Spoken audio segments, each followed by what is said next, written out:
We're getting into the first set of new book releases for February, and kind of similar to all of the January ones, it seems to be that one genre is going to be more represented than the others. Also, I double checked all of these, and with the exception of one book, all of them will be releasing in audio format as well as physical on the same day. It's not always the same, and I know several of you do love the audiobooks and listen with them as much as I do. So we will try to mention when that's going to be different, especially for those who are only audiobook focused. Okay, let's go ahead and dive into our first genre. There will be timestamps so you can skip to whichever ones are your favorite.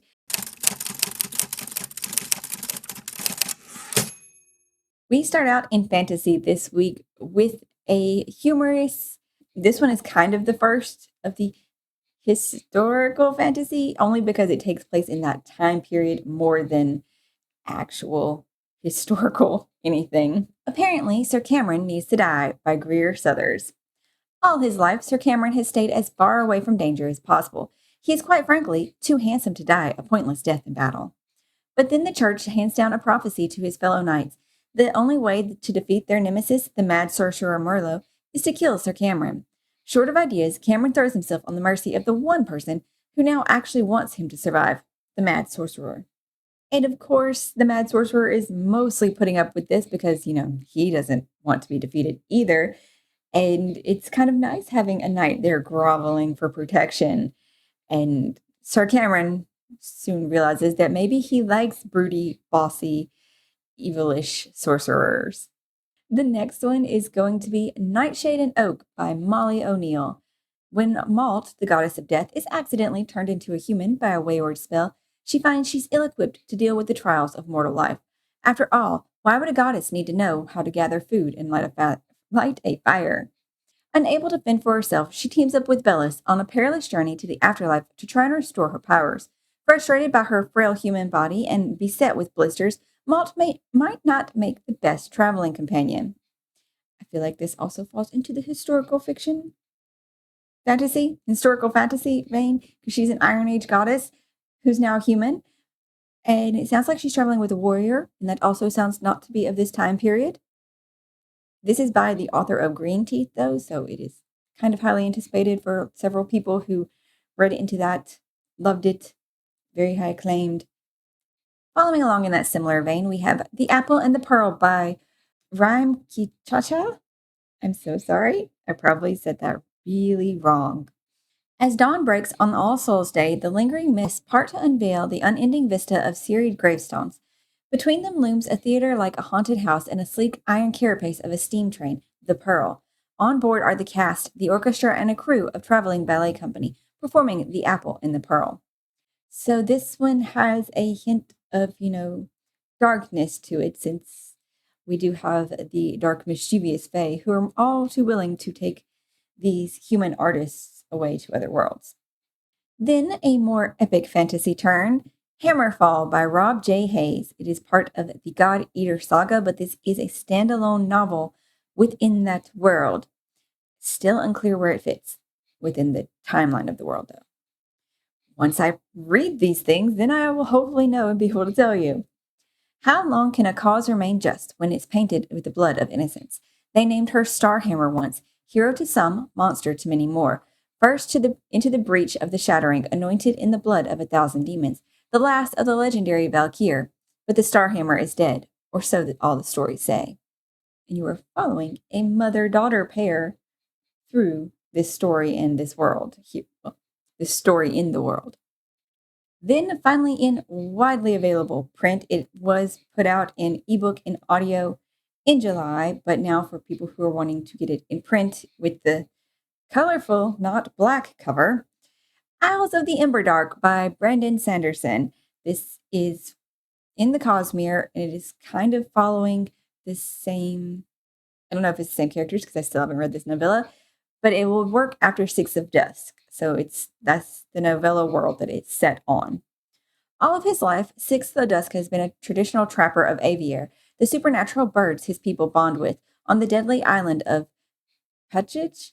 Then, one fateful night, he propels his people into a race to modernize before they can be conquered by the ones above. invaders from the stars who want to exploit the AVR. I wish I knew more of what it was talking about, but I don't. So this is available in hardcover now. Moving into sci-fi now, our first one up is The Forest on the Edge of Time by Jasmine Kirkbride.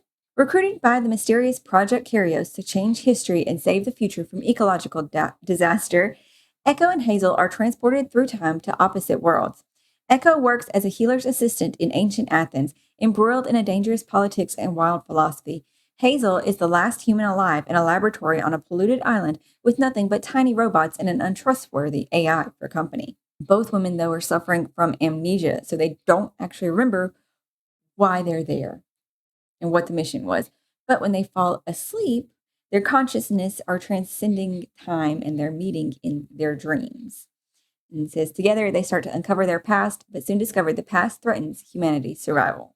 Our other sci-fi has a very similar name, The Hospital at the End of the World by Justin C. Key. In a time not so far from our own, society is run by global AI systems controlled by an all-powerful corporation. The Shepherd Organization oversees every medical school in the country, save the one in New Orleans, the renegade Hippocrates, which still insists on a human-led medicine.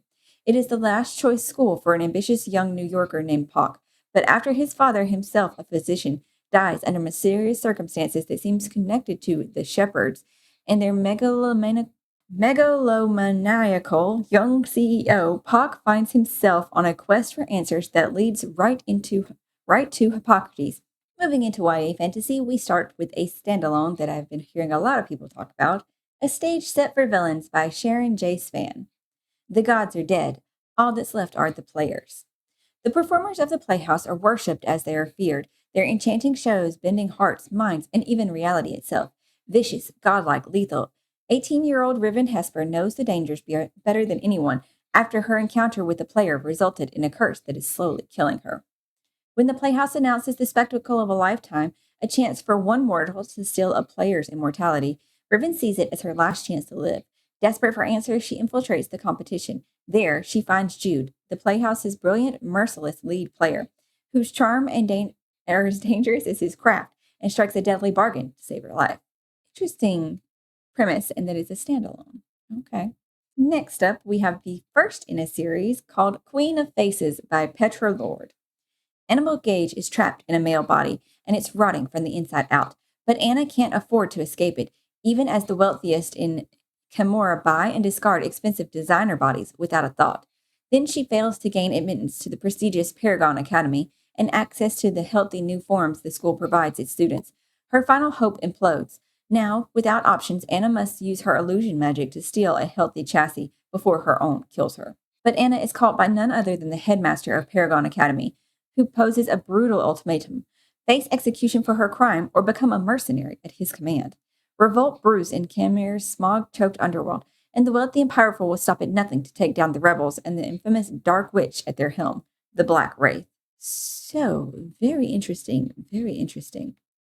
It gives vibes of a few things, so we'll have to see how it plays out. Then the start of another new series, Stolen Midnights by Catherine Quinn. In the city of Adelaide, the ruling fates bestow gifts among society's most favored. When Damon, a cold and hardened thief, is hired to steal one of those gifts meant for the princess of Ward 1, Ren Hayes, he finds himself entangled in a web of secrets. The gift? A locket containing his own photograph. And he and the princess must uncover this web of twisted secrets and what in the world the fates are playing at. In our Romantasy this week, we have Dawn of the North by Demi Winters. This is part of the Ashen series that started with The Road of Bones, which apparently involves mercenaries and Vikings. And from The Road of Bones, it says, Scylla Nordvig is running for her life. The Queen of Isildur has sent warriors to bring Scylla to Sunavik, where death awaits her. When her father is killed, his last words set Scylla on a perilous quest. Travel the treacherous Road of Bones, a 1,000-mile stretch haunted by warbands, creatures of darkness, and a mysterious murderer, and go to Copa, where the Shield House awaits her. I've heard decent things about the first ones in the series. This one fits somewhere between fantasy and romance. Like, it's not romantasy. It's, okay, one of the things calls it a witchy rom-com. So, I mean, I guess I could have put this under just regular romance, maybe, but it also fits for the fantasy things because it just depends on how much it goes into it. Books and Bewitchment by Isla Jewell, first in the Arcadia Falls series. Dutiful and hardworking, Rhea Wolf lives a simple, if mundane life with her pet parrot in small town Alabama. Sure, she may not love her desk job working for an insurance agency, and her on again, off again relationship with the local mechanic may not have the fiery passion she's read about in her favorite books. Still, things are stable, which is more than she can say about the two hopelessly immature younger sisters who rely on her. But when Rhea's estranged grandmother dies, leaving her everything, including a magical heritage Rhea never knew she carried, she finds herself in Arcadia Falls, the quaint mountain town her mother made her swear she would avoid at all costs. Why she moves to Arcadia Falls is because her grandmother left her a defunct video shop, which now Ray plans to turn into the bookshop of her dreams. With the help of the local handyman, who might just happen to be her grandmother's arch enemy's grandson. Witchy archenemy. Things. So it's got cute vibes, It does. Romance, comedy, thriller. Yeah.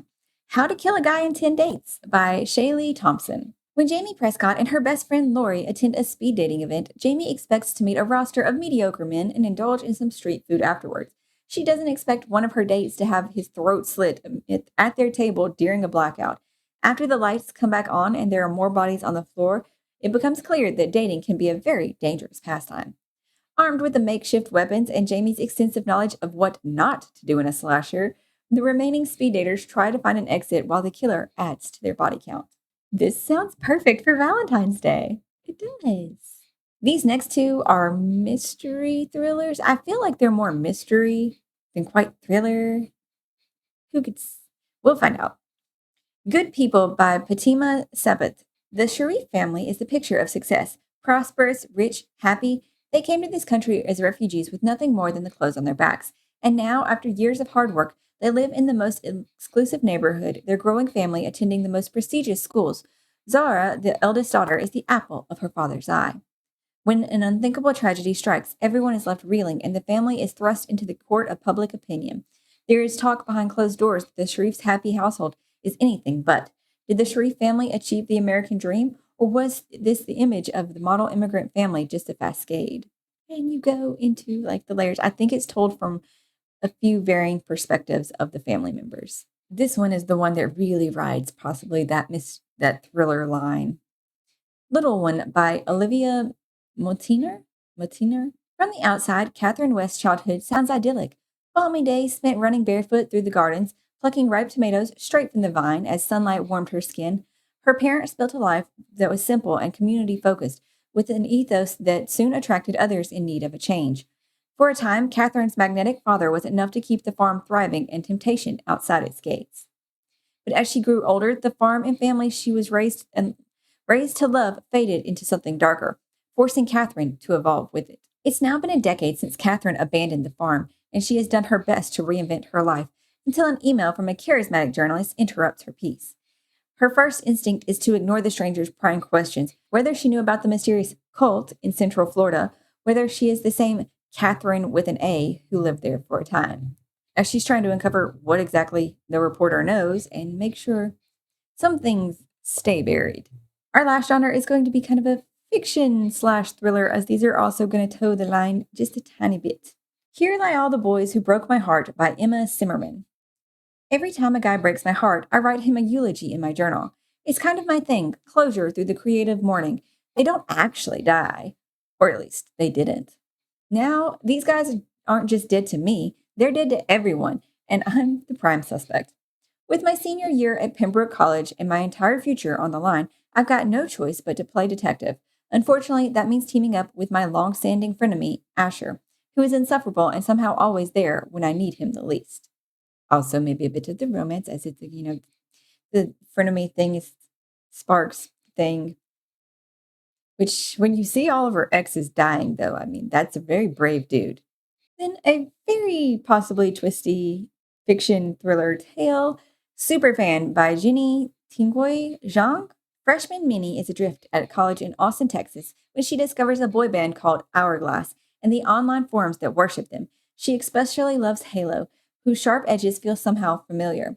After a brief romance goes painfully awry, Minnie pours everything into her new fandom, clinging to each live stream and bonding with other fans online. But when a scandal threatens to expose Halo to harm, Minnie decides that she is the only one who can save him, except Halo's secret is darker than anything the tabloids could imagine. And this is going to be dual perspective, it sounds like. So it's from Minnie and from Halo. As you know, it mentions in the description about his past and how he's worried that one super fan is going to ruin everything. That's my list this week. If you know of any other ones coming out, though, feel free to drop them in the comments down below. I hope you enjoyed it. You'll subscribe if you haven't yet, and that you're just finding something, I was going to say warm to read, good to read, staying warm, and I will see you in the next one.